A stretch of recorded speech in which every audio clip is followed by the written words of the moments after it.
Did you go to sushi game? Yeah. Oh, it's Salt good. water, yeah, that's the... How are you? I'm good, Stefan. Good, thank you. Your name is Stephen, yeah? That's correct. Okay, Stephen. So for now, we have one thing in common. That's a good start. Yeah, it's always a good start. It's always nice to meet someone with such a royal name as my own. Okay, yeah, thanks so much. Do you know what Stephen or Stephen means? Do you know the It means king, doesn't it? Yeah, it means Yeah, so that's what I'm saying, you know? Another king. another king. Yeah. Okay, so let's see, Stephen, why are we here? We are here. I am going to do an interview with Leo and Sarah on their radio show on DDR. We're going to talk a little bit about the history of Dublin clubbing and kind of the formative years and, I guess its journey. Play a few records as well, and just basically, always good to catch up with Leo and Sarah as well.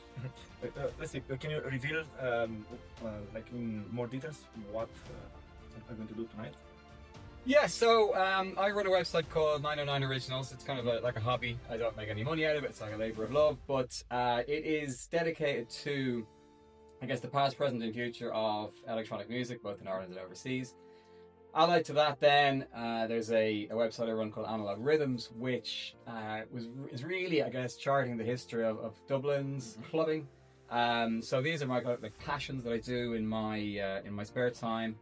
And they've developed into, quite a good following and, quite a good, I guess, bank of information and like a resource for people finding out about the history of clubbing. So, we're going to be talking a bit about that.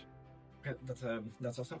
We have a story that impacted you since you're doing this kind of, let's call it, it's more than work, it's passion. Let's say. Yeah. I mean, I guess,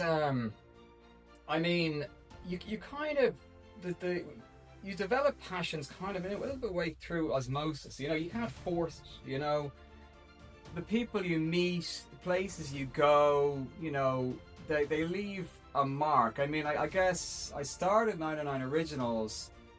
Well, ostensibly I started it because my wife was put on a Sunday to Thursday. She was like fiance at the time, or wasn't even fiance, just girlfriend at the time.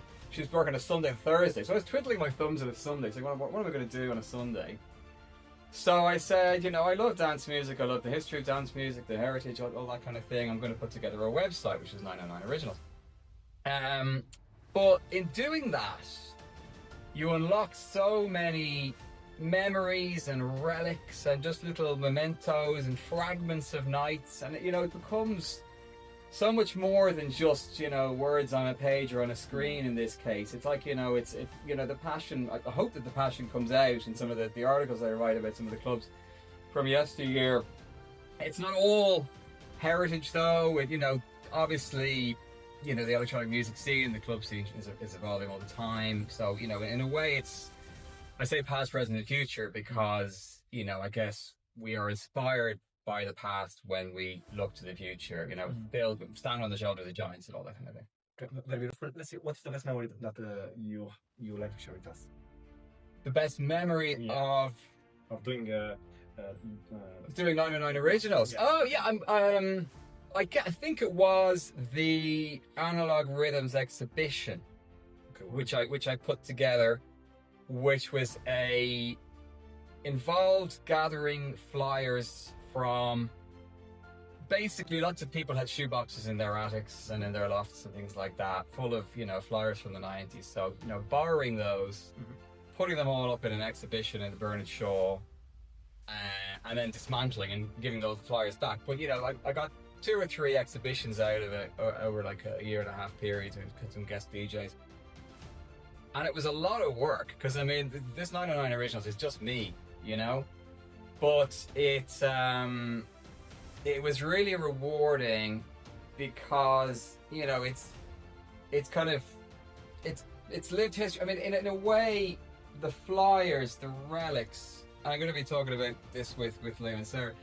The flyers and the relics, they're the only indication that these nights took place. When you got a piece of paper in your hand from like 1992 and it has a DJ and it has a venue and things like that, there's no photos, there's no people's memories are hazy because it's like 30 something years. So this piece of paper is symbolic. It's like a relic of that. Like, so when you combine all that and you can kind of chart the history and the kind of evolution of clubbing, yeah, it was great. It was a great event. Really happy with that. Would you say that this is your ikigai, your reason for living? What you're doing? My ikigai. Yeah.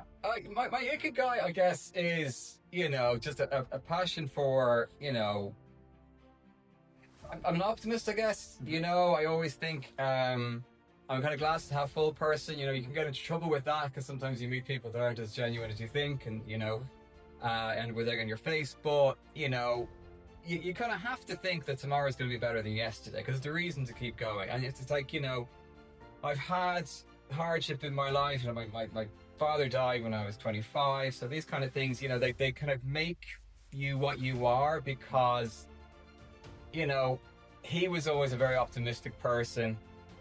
You know, I try to be optimistic, to not to the point of it being, you know, annoying, but just always thinking, you know, I will do that because why not? And also, I'm going to give my everything to it, and you know, it's going to come good. You know, if you believe so much in something, you know, it either comes good or you make such a good attempt at it that you kind of feel rewarded by your attempt, if you know what I mean. Mm-hmm. It's like, I guess in terms of the ikigai, you know, it's just that kind of, it's the optimism, it's the passion, I guess, to just kind of just keep looking forward to the next day, to the next project, to the next idea. You know, but also acknowledging the fact that, you know, you're on a journey. I mean, there's this, you know, you don't know what the next day is going to hold, but, you know, you hope it's going to be a sun. Life's going to throw good things at you, it's going to throw bad things at you. You know, it's about not, you know, dwelling too much on the small stuff, the insignificant stuff. You know, you're the friends that you make, you know, even if you're feeling down, you know, they're going to be the ones that are there for you. You know, when your times are good, you know, they're going to be things to share in the positive memories. You know, I guess, I mean, optimism is a hell of a drug. You know, it's kind of the best thing we have in this kind of crazy little, you know, span of life that we have on this planet. Mm-hmm. You know, just looking forward, always have something to look forward to. You know, it might be, there's a great line in Twin Peaks, which I love Twin Peaks. You know, every day, give yourself a little present. You know, it might be just a cup of coffee, or it might be a donut, or it might be a walk on the beach, or it might be like a trip away or something. Just give yourself a little present, something to look forward to. And, you know, there's a lot to be said for that kind of, you know, Agent Cooper's mantra on that, yeah. Thanks so much.